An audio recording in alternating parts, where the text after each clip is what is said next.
कितने लोग टाइटल देख के ये वीडियो देखने के लिए आए, क्योंकि टाइटल ही थोड़ा इंटरेस्टिंग था कि डिज़ाइनर क्या सोचता है और एज अ डिज़ाइनर मेरा पर्सनल मैं क्या सोच रहा हूँ इसके बारे में। ये पूरा रॉ वीडियो होने वाला है। कई सारे इंटीरियर डिज़ाइनर्स या मेरे क्लाइंट्स भी बोल सकते हैं या हर्ट हो सकते हैं, क्योंकि जो है वो है।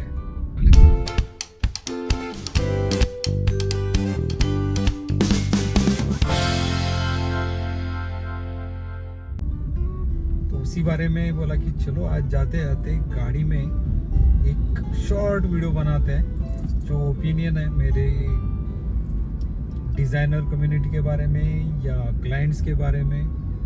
सो कुछ अलग बनाने की कोशिश कर रहा हूँ, जो बेस है ट्रू, जो भी बोलूँगा सच बोलूँगा, ऐसे ही है। सो आजकल का ट्रेंड क्या हुआ है कि इंटीरियर डिज़ाइनर के लिए थोड़ा काम करना मुश्किल है। थोड़ा मीन्स ऐसा क्यों बोल रहा हूँ, क्योंकि बिफोर कोविड के पहले ना थोड़ी सिचुएशन अलग थी, और जैसे ही कोविड आया फिर उसके बाद सोशल मीडिया का प्रेजेंस ज़्यादा बढ़ने लगा। इसमें कुछ गलत नहीं है, क्लाइंट डिमांडिंग हो गए, लेकिन डिमांडिंग के साथ थोड़ा प्रैक्टिकल भी अगर सोचते हैं तो ज़्यादा बेहतर रहेगा। क्योंकि क्या है कि आजकल हर एक रील देख के क्लाइंट डिमांड करते हैं कि ऐसा चाहिए वैसा चाहिए। वो हो भी सकता है, ऐसा नहीं कि नहीं हो सकता है, बट एज अ डिज़ाइनर का भी काम होता है कि क्लाइंट को समझाए कि पक्का कैसे होने वाला है। जो आजकल सब पीछे लगे रील देख के वैसे ही बनाने के लिए। सो क्रिएटिविटी कहाँ है इसमें? तो क्रिएटिविटी भी आप देखो कि अगर डिज़ाइनर आपको कुछ सजेस्ट कर रहा है, अभी मैं ये दोनों साइड से बोल रहा हूँ, as a client as a designer दोनों का साइड लेके बोल रहा हूँ। दोनों भी गलत हो सकते हैं, दोनों भी सही हो सकते हैं।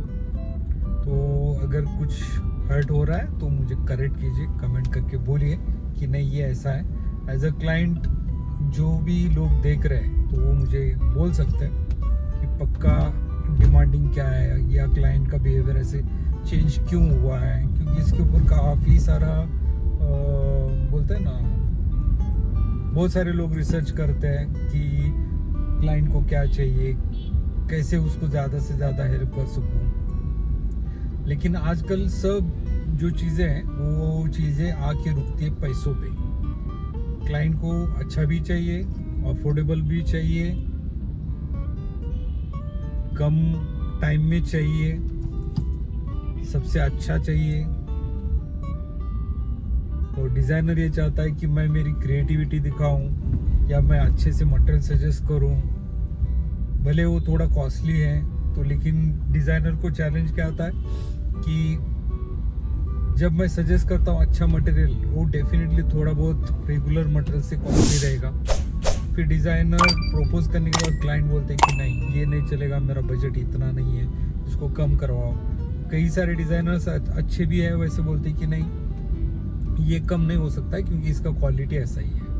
और कुछ लोगों को सिर्फ पैसे से मतलब है, वो बोलते हैं कि चलो हम कर देते हैं। तो मटेरियल में कहीं ना कहीं तो कॉम्प्रोमाइज़ होता है, और कॉम्प्रोमाइज़ होने के बाद शुरू हो जाती है दिक्कत। वहीं से असली स्टोरी स्टार्ट होती है, जो क्वालिटी इशू जो आते हैं ना उसके बारे में।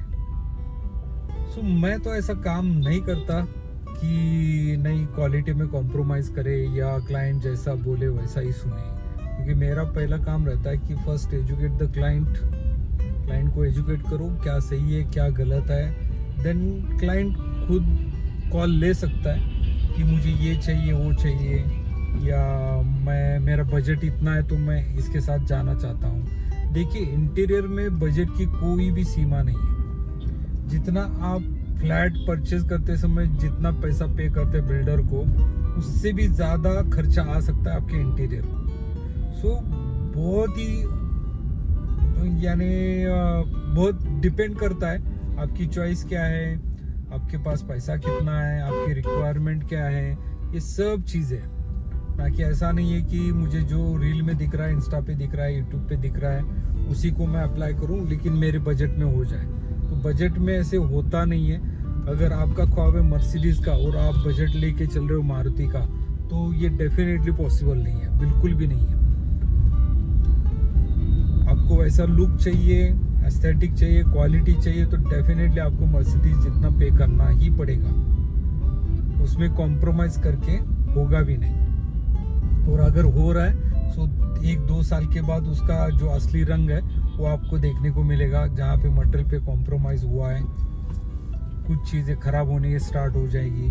तो हमेशा ये ध्यान रखिए। और ऐसा ज़रूरी नहीं है कि जो मटेरियल है उसके अल्टरनेट मटेरियल्स भी होते हैं, लेकिन आपको कैसा होता है कि नहीं, मुझे रील में जो दिखा है वही चाहिए, तो अगर जिद है तो पैसा तो पे करना ही पड़ेगा।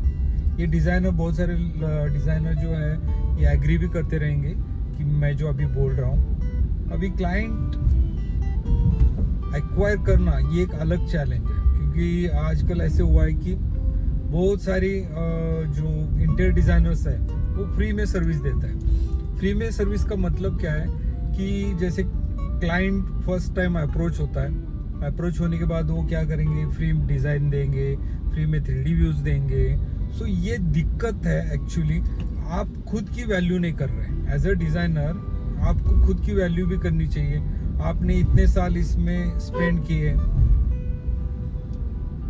कुछ ना कुछ तो आपका टाइम जा रहा है इसमें, आपकी मैन पावर जो है जा रही है, आपका नॉलेज है इसमें जा रही है, और उसी के आप पैसे मांग रहे हैं। तो ये आपका हक बनता है कि आप पैसे मांगने ही चाहिए। कोई भी सर्विस फ्री में मत दीजिए। एज अ डिज़ाइनर हम क्या करते हैं, हमारी आइडिया बेचते हैं, राइट, तो और उसी आइडिया के हमें पैसे मिलते हैं। सो क्लाइंट को भी ये क्या बोलते हैं, क्लाइंट को भी ये अधिकार नहीं है कि आपको फ्री में सर्विस मांगे। क्लाइंट तो मांगेंगे, बट एज अ डिज़ाइनर आपको समझ में आना चाहिए कि फ्री में देना चाहिए कि नहीं देना चाहिए। आप फ्रेशर हो, आपके पास कुछ प्रोजेक्ट्स नहीं है, या आप फर्स्ट टाइम पहला प्रोजेक्ट कर रहे हो, तो डेफिनेटली आपका एक्सपीरियंस नहीं रहता, इसीलिए आप फ्री में देने की कोशिश करते हो, क्लाइंट एक्वायर करने की कोशिश करते हो। लेकिन ये ध्यान रखिए कि फ्री वाले जो क्लाइंट होते हैं, जो फ्री में मांगते हैं, वो आखिर तक आपको परेशानी खड़ी करेंगे। क्योंकि फर्स्ट टाइम अगर फ्री मांग रहे हो और आपने उसको आदत लगाई क्लाइंट को, तो ये बहुत दिक्कत वाला काम है। ये डिज़ाइनर के हिसाब से बोल रहा हूँ मैं। अब यही उल्टा होता है एज अ क्लाइंट जब भी काम देते हैं, क्लाइंट को भी पहले ये कुछ टिप्स है जो फॉलो करने चाहिए। जैसे आप जिसको काम दे रहे हैं तो उसका पहले बैकग्राउंड चेक कीजिए, वो कितने साल से इसमें काम कर रहा है, इसके प्रोजेक्ट कौन कौन से हैं, तो वो मांगिए आप उनसे, ना कि फ्री डिज़ाइन मांगिए, क्योंकि ये आपको ज़्यादा हेल्पफुल रहेगा कि उन्होंने कौन कौन से प्रोजेक्ट किए। चाहिए तो आप रेफरेंस के लिए डायरेक्ट क्लाइंट का नंबर भी मांग सकते हो। आप क्रॉस चेक कीजिए उनके साथ कि इस बंदे ने काम किया आपका इंटीरियर का, तो आपका एक्सपीरियंस कैसे रहा। इसमें क्या होता है कि आपको बिलीव नहीं करना है जो ऑनलाइन गूगल रिव्यूज़ आते हैं, या बहुत सारे हैं, अभी ये पेड रिव्यूज़ रहते हैं, आपको भी पता है। सो उसके ऊपर ट्रस्ट मत कीजिए, आप पहले ट्रस्ट कीजिए उसके खुद के ऊपर, जो आपका डिज़ाइनर है पहले उसके ऊपर भी आपको ट्रस्ट करना है।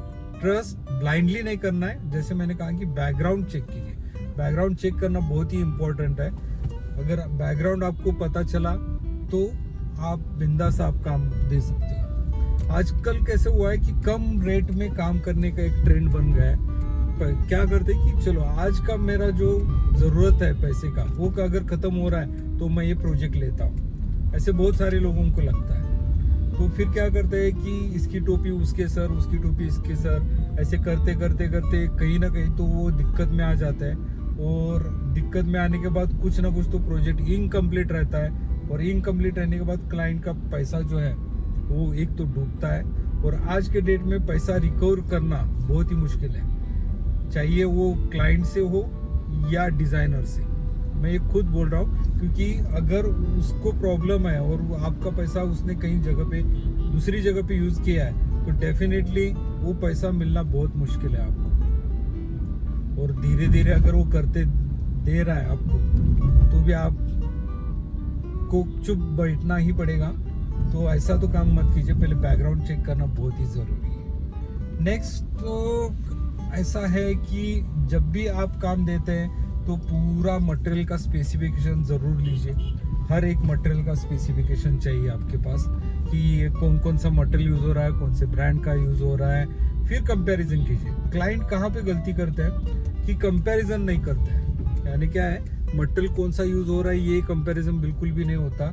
डायरेक्टली रेट देख के अरे मुझे ये प्रोजेक्ट कॉस्ट 30 लाख का, एक जो है बंदा वो 20 लाख में दे रहा है। सो 30 लाख और 20 लाख में इट्स अ ह्यूज डिफरेंस। इतने में कोई भी इतने यानी इंटीरियर डिज़ाइनर होने दीजिए, इंटीरियर कॉन्ट्रैक्टर होने दीजिए, इतना पैसा कमा ही नहीं सकता। ज़्यादा से ज़्यादा 20% मार्जिन रहता है एक डिज़ाइनर या इंटीरियर कॉन्ट्रैक्टर का, उससे ज़्यादा तो पॉसिबल ही नहीं है। और वो ज़्यादा मार्जिन निकाल रहा है, इसका मतलब कहीं ना कहीं तो कॉम्प्रोमाइज़ हो रहा है लेबर में, लेबर के वर्कमैनशिप में या मटेरियल के कॉस्टिंग में। तो ये ध्यान रखना बहुत ही ज़रूरी है आपको कि कितना रहना चाहिए।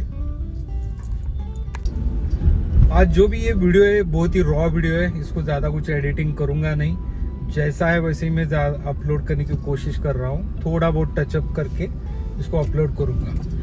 रॉ वीडियो अपलोड करने का फ़ायदा ये है कि टाइम बचता है और जो मैं कहना चाहता हूँ पॉइंट टू पॉइंट बात करता हूँ इसमें। और इसका फ़ायदा ये एक और है कि कहीं पे भी मैं वीडियो बना सकता हूँ, जैसे अभी कार में बना रहा हूँ।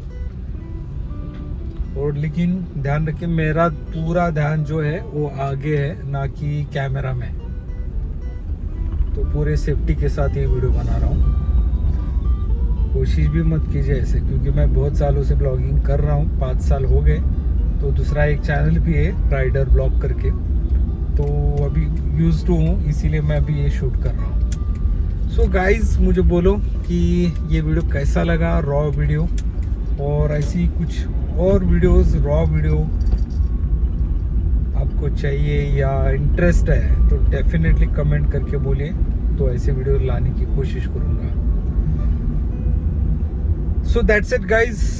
अगर कुछ बातें बुरी लगी तो I am extremely sorry from bottom of my heart, क्योंकि किसी को हर्ट करने का तो इरादा होता ही नहीं है मेरा बिल्कुल भी।